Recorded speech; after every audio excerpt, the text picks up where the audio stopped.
નમસ્કાર મિત્રો, સ્વાગત છે તમારું નવા વિડીયોમાં। ડૉક્ટર દત્તા સાહેબે સુરેશભાઈને તપાસીને દવા લખી આપી। દવાની ચિઠ્ઠી હાથમાં મૂકીને કહ્યું, આ દવાઓ આખી જિંદગી લેવી પડશે। તમારી બીમારી જડમૂળથી જાય તેવી નથી, તેને માત્ર કાબૂમાં રાખી શકશે। દવા લેશો ત્યાં સુધી સારું રહેશે, દવા બંધ, તકલીફ ચાલુ। 60 વર્ષના સુરેશભાઈએ ધ્રુજતા હાથે દવાની ચિઠ્ઠી પકડી અને ગમતા અવાજે પૂછ્યું, સાહેબ, કેટલી ફી આપવાની? ડૉક્ટર દત્તા સાહેબ ઉતાવળમાં હતા।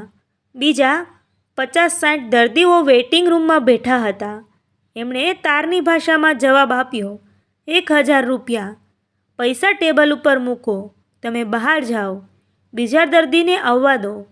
સુરેશભાઈએ જબાના બંને ખીચામાં ફંફોસ્યા। 2-3 ચોળાયેલી નોટો અને 4-5 સિક્કાઓ નીકળ્યા। બધું મળીને 110 રૂપિયા થયા। થોડું મૂંઝાઈને, થોડું વિચારીને, ઘણી બધી હતાશા સાથે એમણે કહ્યું, સાહેબ, આ ચિઠ્ઠી અહીં જ રાખો, મારી પાસે પૈસા નથી, પછી આપી જવાનું પણ શક્ય નથી, કારણ કે પૈસા છે જ નહીં। ખાનગી નોકરી હતી, હવે નથી। પેન્શન્સનો લાભ મળતો નથી, દીકરો નથી, દીકરી ભણે છે।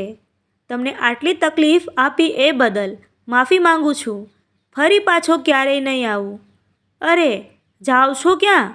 ડૉક્ટર બોલી ઉઠ્યા, દવાની ચિઠ્ઠી લઈને જાઓ, મારી ફી ન આપશો, હું ડૉક્ટર છું, પાષાણ નથી। સુરેશભાઈ ચશ્માના જાડા કાચમાંથી ચિઠ્ઠીમાં લખાયેલી દવાઓના લિસ્ટ ઉપર નજર ફેરવી રહ્યા। સાહેબ, આ દવાઓ કેટલા રૂપિયાની થશે? લગભગ 4,000 થી 4,500 રૂપિયાની। ડૉક્ટર દત્તે અંદાજે કિંમત જણાવી દીધી। સુરેશભાઈએ ફરી પાછી દવાની ચિઠ્ઠી ટેબલ ઉપર મૂકી દીધી અને કહ્યું, સાહેબ, આને અહીં જ રહેવા દો, હું બીમારી સહન કરી લઈશ। ડૉક્ટર દત્તા સાહેબે સિનિયર કન્સલ્ટન્ટ હતા। ધીકતી પ્રેક્ટિસ હતી, દયા એમનો ધર્મ અને ઉદારતા એમનો સ્વભાવ। એ જ્યારે ભણતા હતા ત્યારે એમના સાહેબે કહેલી એક વાત એમના મગજમાં ચોંટી ગઈ હતી, તમે ગમે એટલા વર્ષ ભણો, પરીક્ષાઓ પાસ કરો, ડિગ્રીઓ પ્રાપ્ત કરો, પછી દર્દીઓને તપાસીને દવાઓ લખી આપો, પરંતુ જો દર્દીએ દવાઓ ખરીદી ન શકે તો તમારી બધી જ વિદ્યા પાણીમાં ગઈ, સમજી લેજો। તમે ડૉક્ટર બનો છો એ દર્દીઓને સાજા કરવા માટે, જો દર્દી દવા ન લઈ શકે તો તમારા ડૉક્ટર બનવાનો કોઈ અર્થ નથી રહેતો। ડૉક્ટર દત્તે ફરીથી સુરેશભાઈને રોકી લીધા। ઘંટડી મારીને કમ્પાઉન્ડર વિનોદને બોલાવ્યો અને સૂચના આપી, આપણા ફાર્મસી વિભાગમાં આપણે દવાઓ રાખીએ છીએ અને ડિસ્કાઉન્ટ સાથે વેચીએ છીએ, એમાંથી આ કાગળ પર લખેલી બધી જ દવાઓ પૂરા 1 મહિના માટેની આ સુરેશ કાકાને આપી દો। વિનોદે પૂછ્યું, ડિસ્કાઉન્ટ કેટલું આપવાનું છે? ડૉક્ટરનો જવાબ, 100%।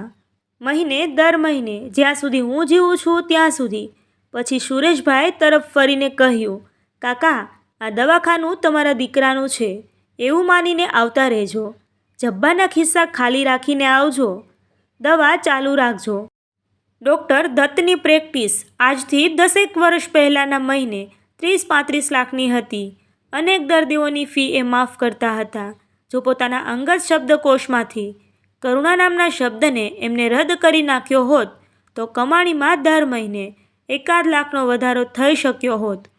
ડૉક્ટરોની સખાવતો આવી જ હોય છે, એમના દાનની ક્યાંય તકતીઓ હોતી નથી। વર્ષો સુધી સુરેશ કાકા દત્તા સાહેબની મુલાકાતે આવતા રહ્યા, પ્રિસ્ક્રિપ્શન આવશ્યક ફેરફાર કરાવતા રહ્યા અને 1 પણ રૂપિયો ચૂકવ્યા વગર પાછા ફરતા રહ્યા। ડૉક્ટર દત્તે કમ્પાઉન્ડરને કહ્યું હતું એ પ્રમાણે તેઓ જીવ્યા ત્યાં સુધી આ ક્રમ ચાલતો રહ્યો। દરેક સારી વસ્તુઓ ક્યાંક અંત હોય જ છે। એક કમનસીબ દિવસે ડૉક્ટર દત્ત સાહેબનું મૃત્યુ પામ્યા। એમના હજારો દર્દીઓ નિરાધાર બની ગયા। એમાંના મોટાભાગના દર્દીઓએ બહારથી જાણવા મળેલા અભિપ્રાયો અનુસાર અન્ય ડૉક્ટરોને શોધી લીધા। સમયનું ચક્ર ચાલતું જ રહે છે। સારા માણસોના જવાબથી થોડાક લોકોને ફરક પડે છે, પરંતુ એનો કોઈ ઉપાય હોતો નથી। સુરેશ કાકાની હાલત બગડી ગઈ, દવાઓ બંધ થઈ ગઈ હતી અને ઉંમર પણ વધતી જતી રહી હતી. બીજા કોઈ ડૉક્ટર પાસે જવા માટે મન ન પડતું હતું. જ્યારે તકલીફ હદ બહાર વધી ગઈ ત્યારે એમણે વિચાર્યું કે હવે કોઈ બીજા ડૉક્ટર પાસે જવું જ પડશે.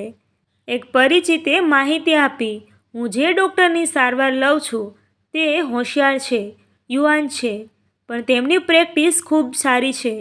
તમે એકવાર એમને અજમાવી જુઓ. સુરેશ કાકા મનમાં બબડ્યા, ડૉક્ટરની હોશિયારી તો અજમાવી શકાય, પરંતુ એમની ઉદારતા કેવી રીતે અજમાવી શકાય? એક દિવસ લાકડીના ટેકે ટેકે સુરેશ કાકા ડૉક્ટર નંદનના ક્લિનિક પર જઈ પહોંચ્યા. એકાદ કલાક બેસવું પડ્યું. પછી એમનો વારો આવ્યો. ડૉક્ટર નંદને એમની જૂની ફાઇલ વાંચી પછી કહ્યું, ડૉક્ટર દત્તા સાહેબની દવાઓ ચાલુ રાખજો. અત્યારે 1-2 નવી ફરિયાદોને ધ્યાનમાં લઈને 2 વધુ ગોળીઓ લખી આપું છું, તે પણ ચાલુ કરી દો. સાહેબ, તમારી ફી કેટલી થશે? દવાઓની કિંમત કેટલી થશે? સુરેશ કાકાએ વર્ષો જૂના પ્રશ્નોનું પુનરાવર્તન કર્યું. ડૉક્ટર નંદને પોતાની ફી જણાવી, 1000 રૂપિયા. દવાઓ લગભગ 6000 રૂપિયાની થશે. મોંઘવારી વધી છે એટલે ભાવ પણ વધી ગયા છે.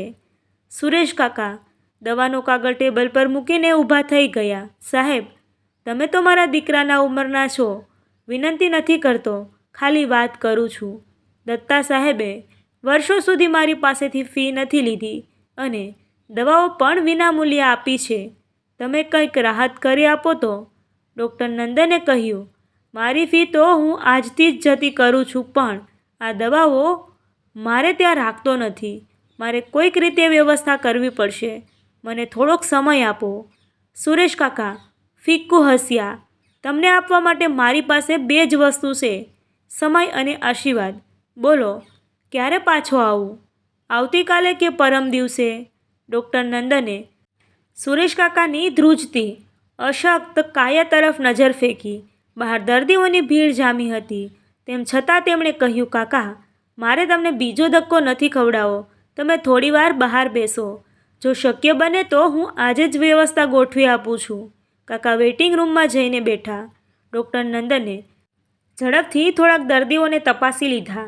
મનમાં સમાંતર વિચારોનું ચક્ર ચાલતું હતું. આખરે એક ઉપાય સૂઝ્યો. કોઈ મેડિકલ સ્ટોરવાળાને વિનંતી કરવાને બદલે એમણે આ દવાઓનું ઉત્પાદન કરતી ફાર્મા કંપનીમાં જ ફોન લગાડ્યો.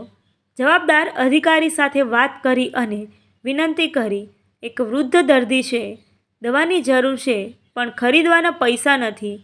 એમણે જે દવાઓની જરૂર છે તેની બજાર કિંમત કદાચ 6-1000 થતી હશે, પણ આ તમારી કંપનીની માટે એ રકમ સાવ નજીવી હશે.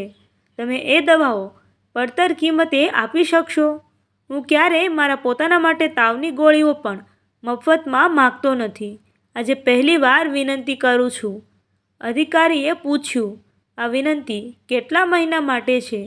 ડૉક્ટર નંદને જવાબ આપ્યો, એ ભગવાન જાણે.